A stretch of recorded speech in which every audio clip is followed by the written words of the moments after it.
आज का जो हमारा टॉपिक है, आज हम स्टार्ट करेंगे यूनिट थर्ड। आज का हमारा टॉपिक है लिपिड मेटाबॉलिज्म। पहले तो हम ये जानेंगे कि लिपिड मेटाबॉलिज्म होता क्या है। जैसा कि मैंने आपको पीछे बताया है कि मेटाबॉलिज्म के दो प्रोसेस होते हैं, कैटाबॉलिज्म एंड एनाबॉलिज्म। कैटाबॉलिज्म का मतलब होता है टूटना और एनाबॉलिज्म का मतलब होता है बनना, यानी किसी भी मॉलिक्यूल्स का टूटना या फिर टूट के बनना या फिर बन के टूटना आपका मेटाबॉलिज्म कहलाता है। तो लिपिड यहाँ पे मेटाबॉलिज्म के आगे आ गया लिपिड मेटाबॉलिज्म। तो लिपिड का बनना या फिर टूटना आपका कहलाता है लिपिड मेटाबॉलिज्म, यानी कि सेल्स के अंदर, आपके बॉडी के सेल्स के अंदर लिपिड का बनना या फिर उनका टूटना आपका लिपिड मेटाबॉलिज्म कहलाता है। लिपिड मेटाबॉलिज्म में होता ये है कि जो आपके फैट्स हैं उनका ब्रेकडाउन होता है या फिर स्टोरेज होता है। आपके जो फैट्स हैं बॉडी में वो या तो टूटते हैं या फिर वो बॉडी में कहीं स्टोर होते हैं, और अगर वो ब्रेक डाउन यानी टूटेंगे या फिर स्टोर होंगे, दोनों प्रोसेस में वो क्या करते हैं, एनर्जी को रिलीज करते हैं, आपकी बॉडी को एनर्जी देते हैं, और ये फैट आपके बॉडी के स्ट्रक्चर और फंक्शन के लिए इम्पॉर्टेंट रोल प्ले करते हैं। अब हमारा एक टॉपिक है, एग्ज़ाम में भी कई बार पूछा है, beta oxidation of fatty acid करके एग्जाम में बहुत बार पूछा है। लेकिन सबसे पहले हम ये जानेंगे कि ऑक्सीडेशन ऑफ फैटी एसिड्स क्या होता है। तो ऑक्सीडेशन ऑफ फैटी एसिड्स जानने से पहले हम आपको याद दिला दें कि फैटी एसिड्स क्या होते हैं।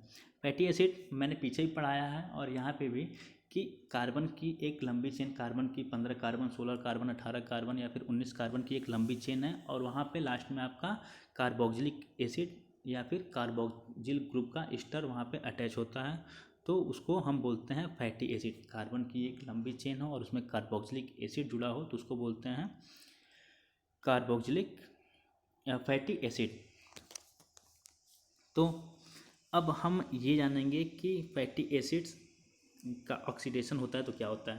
तो जब भी किसी भी फैटी एसिड के किसी भी पोजीशन पे अगर ऑक्सीजन जुड़ता है, ऑक्सीडेशन का मतलब ऑक्सीजन का जुड़ना और रिडक्शन का मतलब हाइड्रोजन का जुड़ना, तो फैटी एसिड के किसी भी पोजीशन पे अगर आपका ऑक्सीजन ग्रुप जुड़ रहा है तो उसको बोलते हैं ऑक्सीडेशन ऑफ फैटी एसिड। अब सबसे पहले ऑक्सीडेशन ऑफ फैटी एसिड को 1905 में स्टडी किया गया था, और इसे सबसे पहली बार नूप नामक वैज्ञानिक ने स्टडी किया था ऑक्सीडेशन ऑफ फैटी एसिड का। जो आपके ऑक्सीडेशन ऑफ फैटी एसिड्स होते हैं वो मोस्टली 3 टाइप्स के होते हैं, अल्फ़ा ऑक्सीडेशन, बीटा ऑक्सीडेशन और ओमेगा ऑक्सीडेशन। तो अल्फ़ा ऑक्सीडेशन किसे कहते हैं, अगर पहले तो ये जानेंगे कि अल्फ़ा, बीटा और ओमेगा पोजीशन होता क्या है। अल्फ़ा पोजीशन यानी कि जो फंक्शनल ग्रुप के जस्ट बगल वाला कार्बन हो उसको अल्फ़ा कार्बन बोलते हैं, अल्फ़ा पोजीशन बोलते हैं।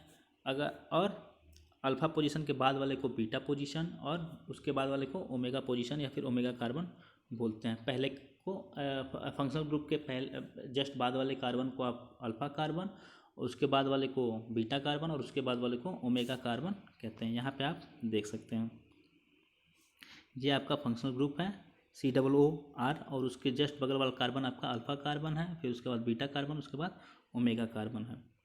तो जब आपके अल्फ़ा ग्रुप पे, अल्फ़ा पोजीशन पे अगर ऑक्सीडेशन हो रहा है तो उसे बोलते हैं alpha oxidation of fatty acid. और अगर बीटा पोजीशन पे आपका बीटा पोजीशन पे फैटी एसिड के बीटा पोजीशन पे अगर ऑक्सीडेशन हो रहा है तो उसे बीटा ऑक्सीडेशन कहते हैं। उसके बाद है आपका ओमेगा ऑक्सीडेशन। अगर ओमेगा पोजीशन पे आपका ऑक्सीजन ऐड हो रहा है तो उसे बोलते हैं ओमेगा ऑक्सीडेशन। ये तो आपका हो गया ऑक्सीडेशन ऑफ फैटी एसिड। उसके बाद सबसे ज़्यादा आपका इम्पॉर्टेंट क्वेश्चन जो है, कई बार एग्जाम में भी पूछा गया, पिछले कई सालों से लगातार पूछते आ रहा है कि beta oxidation of saturated fatty acids क्या होता है। बीटा ऑक्सीडेशन सेचुरेटेड फैटी पूछे या फिर beta oxidation of fatty acid पूछे तो आप कंफ्यूज नहीं होएंगे, आप लिख देंगे जो आपका जो आगे बताया जा रहा है वही आप लिख देंगे। तो जो आपका बीटा ऑक्सीडेशन होता है वो एक कैटाबॉलिक प्रोसेस होता है। इसमें होता क्या है, जो कि फैटी एसिड के मॉलिक्यूल्स होते हैं वो माइटोकॉन्ड्रिया के अंदर टूटते हैं। बीटा ऑक्सीडेशन एक कैटाबॉलिक प्रोसेस यानी कि लिपिड का टूटना। तो फैटी एसिड जो के मॉलिक्यूल्स जो होते हैं वो माइटोकॉन्ड्रिया के अंदर टूटते हैं और एसिटिल CoA एसिटिल को एंजाइम को एसिटिल CoA का मतलब एसिटिल को एंजाइम को जनरेट करते हैं। अब जो ये एसिटिल को एंजाइम है वो आपके सिट्रिक एसिड साइकिल जो आपने पीछे पढ़ा है कार्बोहाइड्रेट में Krebs cycle, citric acid cycle, उसमें ये आपके एंटर करते हैं। एसिटिल को एंजाइम जो होते हैं क्रेब्स साइकिल में आपके एंटर करते हैं और NADH FADH का जो फॉर्मेशन होता है उसमें ये एंटर करते हैं। उसके बाद से ये जो को एंजाइम होते हैं, आपने पीछे इलेक्ट्रॉन ट्रांसपोर्ट चेन पढ़ा है, उसमें भी ये यूज किए जाते हैं। जो एसिटिल को एंजाइम है ये इलेक्ट्रॉन ट्रांसपोर्ट चेन में भी यूज होते हैं। ठीक, अब ये जो आपको एक फ्लो चार्ट मैं बताने जा रहा हूँ, इसको आप ध्यान से देखेंगे और एग्जाम में भी कई बार पूछा, इसलिए आप इसे ध्यान से पढ़ेंगे। पहले हम यहाँ पे एक फैटी एसिड ले रहे हैं। एक फैटी एसिड कार्बन की लंबी चेन है, यहाँ पे आर मतलब कि 16 कार्बन पहले से 16 कार्बन की चेन पहले है, 15 कार्बन की चेन है, 16 कार्बन की चेन है, वो यहाँ पे अटैच है, उसको कलेक्टिवली एक हम आर नाम दे दिए हैं। तो कार्बन की लंबी चेन है और यहाँ पे आपका कार्बोक्सिलिक ग्रुप जुड़ा है, इसलिए ये फैटी एसिड्स हो गया। अब फैटी एसिड्स में क्या करते हैं, यहाँ पे थायोकाइनेज का मतलब थायो ग्रुप जोड़ते हैं। थायो को एंजाइम यहाँ पे हम जब ऐड करते हैं तो हमारा होता क्या है, ATP से AMP यानी कि एडिनोसिन ट्राइफॉस्फेट से एडिनोसिन मोनोफॉस्फेट बनता है और 2 फास्फोरस ग्रुप आपके अलग होते हैं।